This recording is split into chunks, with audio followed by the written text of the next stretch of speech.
Giants Den members, man. Let's get a salute just to get the energy right. You know what I mean? 1, 2, 3. Salute. Right? Each of you have resources, relationships, and ideas that, if shared, could help somebody else's visions come to life. Specifically, black men.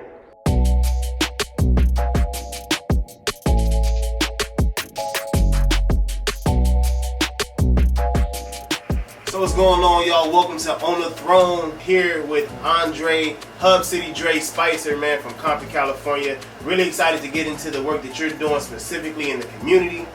Before we get there, just want to talk a little bit around why this topic of community is important for us. It's one of our pillars here in the Giants Den. We all come from a community of some sort, whether we think that the community served us well or it didn't have the resources necessary to do so. We are still products of our communities. There are people who supported us. There are resources that have been at our disposal, right? There's a responsibility, especially as black men who are blazing trails, to get involved in ensuring that the community is better off because you are better off. Right. Feel me? So we're gonna dive into that. So if you don't mind telling us a little bit around your involvement in the community, what that looks like. That's actually a loaded question for me now because I've been so involved for so long. I think that my involvement in the community now is in like different layers. So when I first started off, I was a community activist. I started the Hub radio station, and I did that because I wanted to change the image of Compton, or help change the image of Compton. When I was getting out there earlier on, and it's about 10, 11 years ago, and people, I would travel, people say, ask me where I'm from, and apparently I don't tell where I'm from, that I don't look like or dress like I'm from Compton, I don't move like I'm from Compton, I don't look the part, whatever that is. And it's all based on stereotypes, and those stereotypes are based off of media's perception of us. A lot of times it affects how people look at us, and sometimes how we look at ourselves. And so I wanted to be a part of changing whatever that image was. So when you Google Compton, it was red rags, blue rags, it's gang banging, it's cops, it's fires, riots, When I go to New York, people are like, yo, is it really like that? Are people really getting shot as soon as they step off the plane? Like, can I wear this blue shirt? No, for and it's real. like, wow, the perception is like the boys in the hoods, all the gang things that get spewed through our music, which is not that isn't a reality for some folks. No, but that isn't the whole story for sure. Definitely have that side. Don't get me wrong. Word. You also got an agricultural side, where it's nothing but farmland and horses and pigs and goats and chickens and geese. And this is Compton. We ain't talking about Wisconsin. No. It's still Compton. It's still Compton. You feel me? Then there's like an airport where they're teaching kids how to actually fly planes from. Like there's 16-year-olds learning how to fly airplanes and helicopters. It's not being talked about. There's it's a cowboy community. Yeah. Compton cowboy. Compton is influential worldwide. I went to Egypt and I said I was from Compton, and they start rapping to me, and you know what I'm saying, some Dr. Dre lyrics. You know what I'm saying, or some NWA lyrics. Right. And that's what they're reference to. Like we're known across the world. Right. And so it's influential. But what if we use that? First off, what is that? What do we influence right at this point? And furthermore, the bigger question is, what could we influence had we wanted to influence something else? So that was the perception, that was the mindset I come from at that time, about 10 years ago, man. And my whole thing was to focus on community. I didn't really want to do a whole big, commercialized situation. I really wanted to focus on community. Right. That's where my passion was at. So I've used that same platform to help feed the homeless. I've used that same platform to bring clothes to people that need, clothing. Ex-delinquent clinics to the people that needed their records cleaned up. We've done some food drives. We've done some food drives in the middle of COVID when people didn't really have it. In 2020. You know what I'm saying? A lot of people came through. The Giants Den, the Hub Radio, we all came together, man, brought pallets of food, gave it out to the community, literally flagging cars down. Right. Loading them up. You know what I'm saying? And loading cars up, and just what that does, man, aside from just giving people a handout, is really the love and the energy that we exchange with these people. The community, that's what a community is. Community is. Right. And then furthermore, you got black men out here, like in Compton, on the main street, you know, and we just showing love. And one thing is, like, when you show love, that's what you usually receive back. So we had a great time. I think for myself, probably about 3 times we went out there. Yeah. And each time, just being able to talk to folks walking up the street, walking by, the older ladies coming from the home up the street. Right.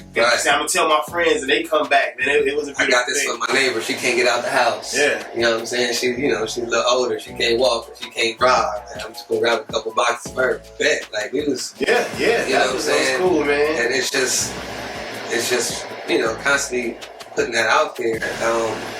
Just spreading that love. And I think that's important. And I think it's very important that it comes from us to us as well. So, those are just a couple different layers. And then this business aspect, like I said, I did radio. Yeah, I was gonna ask you. I know that not only are you involved in the community on the activist side, this was you're in the middle of the race for the city councilman in Compton, District 2. Yeah. When you got the food, they knew who to come to with these pallets of food because you had already had a name in the community from doing that work. Right. You also own businesses right in Compton, right? So why did you decide to open the type of businesses you open, and why in Compton? All right. So again, I'm relating everything to my own personal. You know what I'm saying? So when we're looking at all the success stories that come out of Compton, and there's a lot of them. A whole bunch of them. Yeah, absolutely. Dr. Craig, James, Venus and Serena, Anthony Anderson, Kevin Costner. Yeah. You know what I'm saying? It's success stories that come out of the hub, but for some reason the structure of the ghetto doesn't change. And the reason why is because our mindset is to take our dollars and go somewhere else.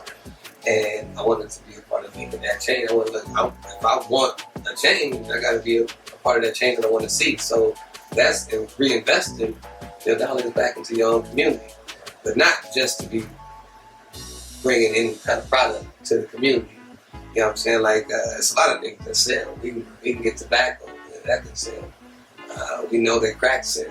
Yeah. We know that alcohol sells. But these aren't the things that I was interested in bringing. I'm looking at water. Right. I'm looking at alkaline water specifically. Why did I choose alkaline water? Well, because I look at the benefits that it has for people in general. Right. So if you have cancer, if you have diabetes, if you have high blood pressure, if you have gout, you know what I'm saying? Any of those types of illnesses, man, this helps flushes out the toxins out of your body.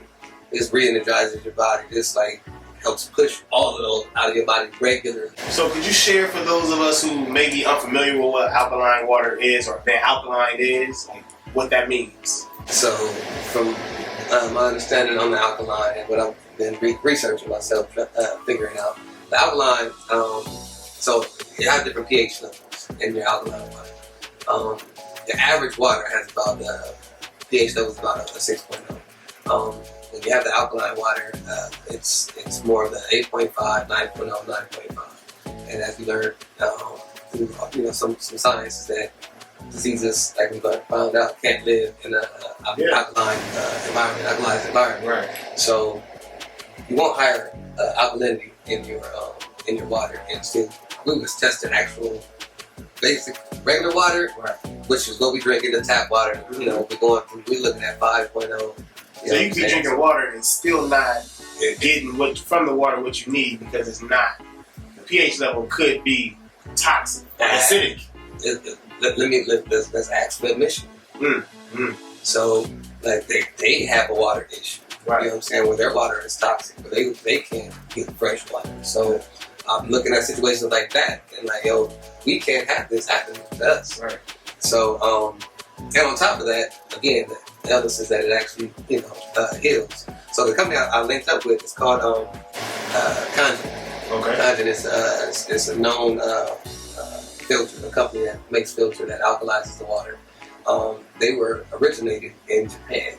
So it's a certain spot in Japan where the water is so great and pure that the people there tend to live a lot longer than the average human. Yeah. So, and then they did the research and found out it's because of the water. And they found out, well, water has high alkalinity in it. And then that's when the whole process started to come about, the alkaline water. Now, just like any other business that's supposed to be good, right. It's watered down, you know what I'm saying, with commercialized business. What I mean by that, alkaline water is only alkalized for 5 days. So if you're buying alkaline water out the store, you're not buying alkaline water, you're buying the marketing of alkaline water. So you buy an alkaline, and if you don't drink it within its 5 days, it's no longer alkaline. That's when it's fresh. Okay. Not from when you bought it from the store. Right. No, when it's bottled, when it's filtered and bottled, your 5 days start. Doing great things in the community, well known, a man of high value, people respect you. How did you end up in the Giants Den, man? Like, why did you decide to become a member of the Giants Den? Man, I saw the value in the Giants Den. Well, first, I say that I've been knowing you, Danny, Keith, for probably the last 4 years. Yeah, at least 4, yeah. And the vibes have always been dope, man. Like, the energy's always been great. And then, you know, as I got to learn you guys a little bit more, I'm seeing how stand up y'all are individually. What y'all doing with your family, with business, with fitness, just with being overall a human being. And then you start telling me more about the Giants Den and what it stood for. And I didn't know any safe spaces for black men without a social status or some type of criteria. You gotta go to college, or you gotta be some type of professional, or you gotta, you know, this just is an organization that's like for the average black man, and not average in terms of what they do or what they can do. It's just average on just who they are. You know what I'm saying? It's like, yo, we just regular strong black men, and we organized, and it's a safe space for you to talk about different things, to learn about different things. You got different professionalism, people from all different backgrounds, doctors, lawyers, politicians, actors, singers, and it's just so many different. Just a great network to be a part of. You know what I'm saying? So even when I need somebody to do a website, I'm like, yo, who can I hit up in the den? Or I might need some marketing or some promotion. Somebody do some video recording or some, behind the scenes or whatever. Back into the Giants, and it's a good place to network. And I think it's powerful to be around strong black men that have good energy, man. It just very, it's infectious. I always say, man, for myself, when founding the Giants Den, it came out of necessity. Mm-hmm. People see like cool pictures, or they see like us doing certain events, but this was really a place that I needed, and I felt like I was out here working super hard. I was overcoming obstacles. I was in spaces that I wasn't prepared to be in, or nobody prepared me for. And while I was getting celebrated back home or in my city, like, oh, Devontae doing it, I go into these places and I feel like an imposter. And I still rise, I still excel. But where do I go, and where does Superman go to be Clark Kent? So it makes sense to have a space to where we can just be regular. Because out there, we going crazy. And in here, you're being heard, you're being seen, you're being informed, you're being healed on a certain level. It's a constant recharging that exists. Even this morning on our 5:15 a.m. call, this charged people up. So I appreciate you for being a part of that battery that continuously charges all the members in the Giants Den.